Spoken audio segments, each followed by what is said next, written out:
Hello everyone, कैसे हो आप सभी लोग। उम्मीद करती हूँ बहुत अच्छे होंगे। मैं भी बहुत अच्छी हूँ।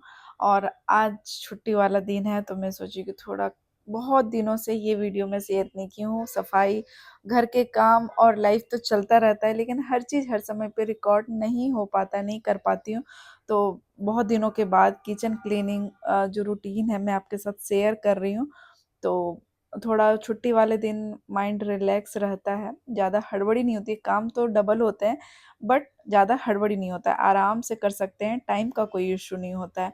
तो यहाँ पे मैं शुरू हो गई हूँ अपने किचन को डीप क्लीनिंग करने के लिए। ये प्लेटफॉर्म और ये जो रैक है, बाकी किचन में बहुत सारा अलग अलग पोर्शन होता है, तो अलग अलग दिन अलग अलग तरीके से या फिर अलग अलग टाइम पे करना होता है। सारा चीज़ एक ही दिन में एक ही टाइम पे नहीं कर सकते हैं।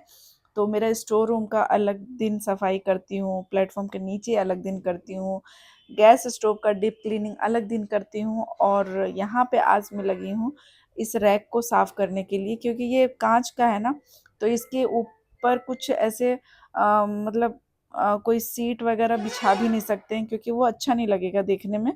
और ट्रांसपेरेंट दिखता है तो थोड़ा अच्छा लगता है, लेकिन अच्छा लगने के चक्कर में वो गंदा भी ज़्यादा होता है। क्योंकि हमारे किचन में चिमनी वगैरह तो है नहीं, रेंटेड हाउस है और मॉड्यूलर किचन भी नहीं है, तो इसको थोड़ा ज़्यादा मेंटेन करना पड़ता है। हम जितने भी मेरे जैसे होंगे ना, जो रेंटेड फ्लैट या घर पे रहते होंगे, वो इस चीज़ को अग्री करते होंगे, करेंगे कि ज़्यादा बहुत कुछ चेंज नहीं कर सकते हैं। फिर भी मैंने अपने सहूलियत के हिसाब से इतना भी मैंने किया है अपने किचन में। बाकी ज़्यादा तो नहीं, एग्जॉस्ट फ़ैन है लेकिन वो काफ़ी दूर है। खाना यहाँ बनता है, एग्जॉस्ट फ़ैन ऊपर लगा हुआ है, वो भी राइट साइड में। तो बहुत ज़्यादा जो चिकनाई होती है ना, वो नहीं खींचता है, लेकिन हाँ, खींचता तो है। और तो उसके कारण क्या होता है ना, काफ़ी चिपचिपा हो जाता है। मैं आपको पास से दिखाऊँगी थोड़ी देर में, लेकिन इस चिपचिपेपन को साफ़ करने के लिए तो ऐसे तो बहुत सारे क्लीनर हैं मार्केट में, वो आप लेके रख सकते हैं। लेकिन मैं जो हूँ ना, घर पे बहुत ही आसानी से सफाई करती हूँ। तो पहले ये देख लीजिए कि इसकी हालत क्या हो जाती है, और ज़्यादा नहीं, सिर्फ़ 1 महीने में, है ना, 1 से डेढ़ महीना, क्योंकि बीच में तबीयत मेरी सही नहीं थी। नहीं तो मैं हर 15-20 दिन में एक बार उतार के ऐसे सफाई कर लेती हूँ। बट अभी मेरे हाथ में बहुत ज़्यादा दर्द हो गया था ना, तो हमको लगता है कि डेढ़ से 2 महीना छूट गया था। मतलब जार्स की सफाई तो कर लेती थी, बट रैक की सफाई रह गई थी। तो यहाँ पे मैंने क्या किया है, पानी लिया है और उसको गैस पे रख दिया था गर्म होने के लिए। और जो डिटर्जेंट पाउडर होता है ना, सर्फ, जिससे हम कपड़े धुलते हैं, जी हाँ, वही मैंने लिया है, और कुछ इसमें ऐड करने की ज़रूरत नहीं है। कई लोग नींबू, तो बेकिंग सोडा, ये सब करते हैं, लेकिन बिल्कुल भी उसकी ज़रूरत नहीं होती। मैं आपको दिखाती हूँ, पानी को बस गर्म कर लेना है। स्कॉच ब्राइट मैंने नया निकाल लिया है, क्योंकि जो बर्तन धुलती हूँ वो तो गंदा हो जाता है ना, जूठा भी, तो वो मैं यूज नहीं करती हूँ ये सब सफाई के लिए। इसके लिए या तो मैं अलग रख लेती हूँ, या फिर महीने में एक बार सफाई करनी हो तो मैं नया ही निकाल लेती हूँ, उसके बाद फिर उसको बर्तन धोने में यूज कर लेती हूँ। तो इस गर्म पानी से ना, जब आप इसको साफ करेंगे ना, कुछ भी मेहनत नहीं लगता है, बस आप स्कॉच ब्राइट को लगाते जाओ और वो छूटता जाता है। उसके बाद फिर गीले कपड़े को निचोड़ के अच्छे से 2 बार पोंछ दीजिए, तो बस चकाचक हो जाता है। इसमें कोई तामझाम करने की ज़रूरत नहीं है। हाँ, आपके पास क्लीनर है, मैंने जैसे एक बार अर्बन वाइप का क्लीनर ऑर्डर किया था, वो मेरे पास 2-3 महीना था, तो उससे भी सफाई हो जाता था। बट मुझे उसमें और उसमें क्या अंतर लगा ना, कि उससे पोंछने के बाद कम से कम 3 से 4 बार साफ कपड़े से पोंछना पड़ता था, तब उसकी चिकनाई जाती थी।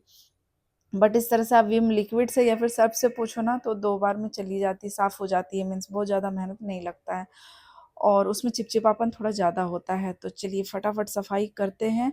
और मेरे किचन क्लीनिंग को आप लोग बहुत ज़्यादा सपोर्ट करते हो, अच्छा लगता है आप लोगों को देखने में, बट मेहनत बहुत ज़्यादा होता है। मतलब क्लीनिंग करना मेहनत का काम नहीं होता है, बट उसको रिकॉर्ड करके दिखाना ना, ये मुझे ज़्यादा मेहनत वाला काम लगता है। क्योंकि मेरे पास कैमरामैन है नहीं, स्टैंड लगा के इधर-उधर, उधर-उधर करते रहो, तब जाके एक वीडियो रिकॉर्ड हो पाता है। बाकी सफाई तो एनी टाइम करना होता है। जब हम इस किचन में 4 टाइम बना के खा रहे हैं, तो कम से कम सप्ताह में 10 दिन में 1 बार तो डीप क्लीनिंग माँगता ही माँगता है। तो मेरी रैक की तो अच्छे से सफाई हो गई है, उसको मैंने सूखने छोड़ दिया है। 2-3 बार अच्छे से पोंछ लिया, 2 बार गीले कपड़े से, 1 बार सूखे कपड़े से। अब बारी आ गई थी ये छोटे-छोटे काँच के जार्स के, और जो प्लास्टिक के भी डब्बे हैं, काँच के भी हैं। जैसा कि मैंने शुरू में बताया, रेंटेड हाउस है, तो बहुत फैंसी किचन नहीं है मेरा, या फिर मैं बहुत ज़्यादा इस पे खर्च नहीं करती हूँ जार्स पे या फिर ऑर्गेनाइज़र वगैरह लेने पे, क्योंकि मुझे पता है कि ये सारा चीज़ ट्रांसफ़र होते रहता है, ट्रांसफ़रेबल जॉब है तो हमें शिफ्टिंग करनी पड़ती है, तो उसमें कई चीज़ें कई बार टूट जाता है, खराब हो जाता है।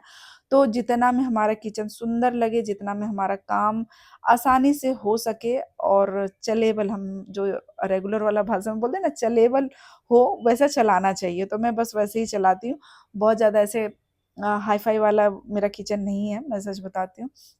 बाकी मुझे शौक बहुत है कि मुझे पूरे घर में ना बस मेरा किचन बहुत सुंदर होना चाहिए, ऐसा मैं शुरू से ही सोची हूँ। वो पता नहीं कब होगा कि मेरा खुद का घर हो और उसमें मेरा खूबसूरत सा मेरे अकॉर्डिंग मेरे हाथों से सजाया हुआ, बनाया हुआ किचन हो। ये तो मुझे नहीं मालूम होगा भी कि नहीं होगा मेरे इस जन्म में, पता नहीं, लेकिन कोशिश पूरा है कि मैं अपने इस सपने को ज़रूर पूरा करूँगी कभी ना कभी। तो अभी तो चल रहा है, जब तक जॉब है, जब तक सर्विस है, जब तक ऐसे ट्रांसफ़र होते रहना है, यहाँ-वहाँ जाते रहना है।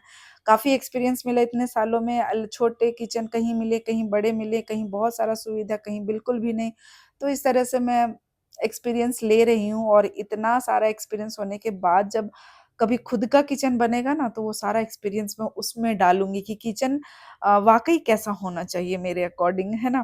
क्योंकि जब बहुत पहले आज से 15 साल 10 साल पहले ना जब किचन था, बहुत छोटा-छोटा किचन मिलता था, सरकारी क्वार्टर्स में जब मैं रहती थी। लगभग मुझे लगता है कि 10 से 12 13 14 साल तो मैं सरकारी क्वार्टर में ही रही हूँ, अलग-अलग तरीके, छोटे में भी, बड़े में भी, 2 बीएचके में भी, है ना? तो इसलिए काफ़ी ज़्यादा अच्छा एक्सपीरियंस है कि छोटे-छोटे किचन में भी चीज़ों को कितने अच्छे से ऑर्गनाइज़ करके अच्छे से रख सकते हैं और सारा चीज़ उतने ही छोटे किचन में अरेंज कर सकते हैं, जो देखने में भी खूबसूरत लगता है और आपका काम भी बहुत सुविधाजनक हो जाता है। ज़रूरी नहीं है कि सुंदर किचन होने के लिए बड़ा होना चाहिए। मैं ये इस बात को नहीं मानती हूँ।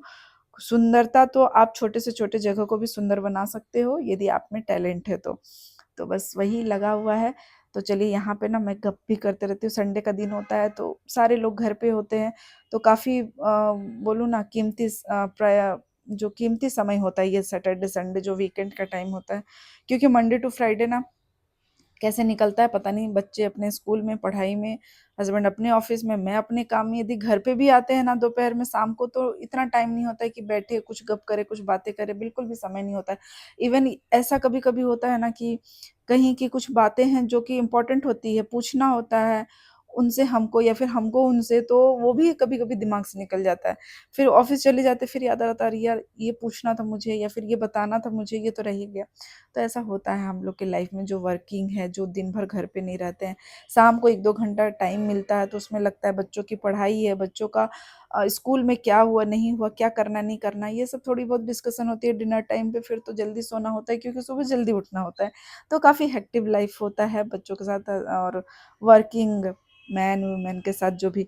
तो चलिए इतना सारा गप करने के बाद ना मेरा फाइनली सारे काँच के जार में उसी पानी से, वही जो सर्फ़ वाला पानी था ना, गर्म पानी, उसको दोबारा मैंने गर्म किया, ठंडा हो गया था और उसमें एक बार उस पानी से साफ़ किया और दूसरी बार एक साफ़ कपड़े से गीला करके अच्छे से निचोड़ के और इसको पोंछ-पोंछ के मैं रखती जा रही हूँ। ज़्यादा कोई मेहनत करने की ज़रूरत नहीं है, बहुत ही आसानी से हो जाती है और इस तरह सफाई करने से क्या होता है ना, कभी-कभार कोई चीज़ें जार में मतलब बॉटल्स में रखी होती हैं और वो हमें पता नहीं होता है और कई बार हवा लग जाने के बाद खराब भी हो जाता है और यहाँ पे रांची में क्या हो रहा है ना, नमी बहुत ज़्यादा, हमारे फ्लैट के चारों तरफ ना पानी का जमाव बहुत है, जिसके कारण ना हमारे फ्लैट के अंदर नमी बहुत है और नमी होने के कारण ना कितना भी आप एयर टाइट जार में चीज़ों को रखो, वो सीलन उसमें आ जा रही है। पता नहीं मैं इसके लिए क्या करूँ? यदि आपके पास कोई सजेशन हो तो प्लीज़ बताइएगा। और ग्वालियर में ऐसा नहीं था, वहाँ पे बारिश बहुत कम होती थी, बहुत ड्राइनेस होता था वहाँ का एनवायरनमेंट और जो मौसम होता था, तो वहाँ चीज़ें ना साल-साल भर रख लो, वहाँ की दालें अभी तक मेरे पास है जो कि खराब नहीं हुई, मैं सच बताऊँ। और यहाँ पे आप 1 महीने का राशन भरो ना, कुछ न कुछ खराब होता ही रहता है। तो इसके लिए मैंने यहाँ पे थोड़ा-सा चेंज कर दिया कि चीज़ें मैं कम-कम लेके आती हूँ, यूज़ करो। 1 महीना से ज़्यादा की चीज़ें नहीं लाती हूँ, कोई भी चीज़ है, मूँगफली है, चाहे पोहा है, चाहे सूजी है, बेसन है, ये सब चीज़ें यहाँ पे खराब हो जाती हैं, चाहे आप उसको कितने भी अच्छे से करके रखो। तो इसके लिए यदि कोई उपाय हो तो मुझे बताना। और मेरा स्टोर रूम थोड़ा अंदर में है ना, तो वहाँ तक शायद हवा या फिर धूप नहीं जाता है, जिसके कारण ना नमी ज़्यादा होता है। तो चलिए कोई नहीं, वो तो अलग इश्यू है, बाकी सफाई तो करनी है, तो टाइम टू टाइम यदि सफाई होते रहता है ना, तो वो चीज़ें भी निकलती रहती हैं, जो कि हमारी रखी हुई हैं या फिर खराब हो रही है, यूज़ नहीं हुई है। तो वैसे चीज़ों को या तो यूज़ कर लेती हूँ या फिर बिल्कुल खराब हो गई है तो उसको डिस्कार्ड कर देती हूँ। तो ये लीजिए, हमारी तो सफाई हो गई भाई, यहाँ पे इतनी सारी बातें करते-करते। अब आ गई है प्लेटफ़ॉर्म की बारी, तो प्लेटफ़ॉर्म को पूरा डीप क्लीन नहीं करूँगी, क्योंकि ये रैक सब ना, ये जो रखे हुए हैं ऑर्गेनाइज़र वगैरह, बास्केट वगैरह, उसको मैं क्लीन करती हूँ, सारे तेल के बॉटल वगैरह जो हैं उसको पूरा गर्म पानी से धोती हूँ, उस दिन उसको मैं डीप क्लीन बोलूँगी। बट यहाँ पे डीप क्लीनिंग नहीं कर रही हूँ। तो ऊपर का रैक हो गया, इसी में मुझे लगता है 1 से डेढ़ घंटे का टाइम लग गया है। तो ये सारी चीज़ों को मैं खिसका के वही गर्म सा पानी से पोंछूँगी, हल्का-फुल्का, ताकि जो भी थोड़ी बहुत चिकनाहट जम रही है उसको मैं निकाल दूँ। प्लेटफ़ॉर्म तो ख़ैर रोज़ 3 बार आप खाना बनाओ तो 3 बार वो साफ़ होता है। तो और ये सारे रैक हैं, जो बास्केट है उसको मैं धोती हूँ पूरा, जो होल्डर वगैरह हैं चाकू के, चम्मच के, उसको धोती हूँ, तो उसको मैं डीप क्लीनिंग बोलूँगी। तो प्लेटफ़ॉर्म की डीप क्लीनिंग अभी मैं नहीं कर रही हूँ, बस उसको खिसका के गर्म पानी से पोंछ दिया। गैस स्टोव को ज़रूर, ये जो बर्नर वगैरह हैं और इसके जो ये हैं, क्या बोलूँगी उसको, फ्रेम वगैरह है, उसको मैं निकाल के धो ले रही हूँ, और गैस स्टोव को भी उसी गर्म पानी से ही मैं धोऊँगी कपड़े से।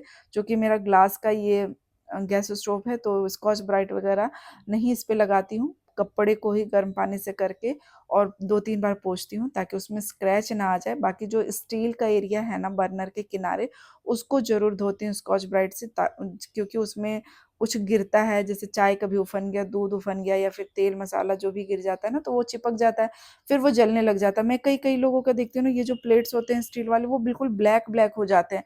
वो ब्लैक इसीलिए हो जाएँगे ना, जब आप उस पे कुछ गिर रहा है और उसी पे आप खाना बना रहे हो, तो वो काला होगा, जम जाएगा, फिर वो छूटेगा नहीं।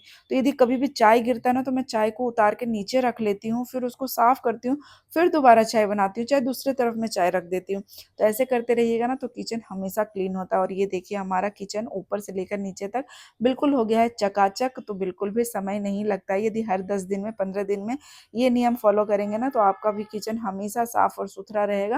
तो इसे ज़रूर ट्राई कीजिएगा, और कुछ भी बाहर से एक्स्ट्रा खर्च करने की ज़रूरत नहीं है। घर में रखे चीज़ों से सफाई बहुत आसानी से हो जाती है। तो आपको आज का वीडियो कैसा लगा? प्लीज़ कमेंट में ज़रूर बताइएगा। अच्छा लगा हो तो वीडियो को लाइक कीजिएगा और थोड़ा शेयर कर दीजिएगा, जिनके किचन गंदे रहते हैं, ठीक है? मिलते हैं इसी तरह के अच्छे और नए व्लॉग में, तब तक के लिए बाय-बाय।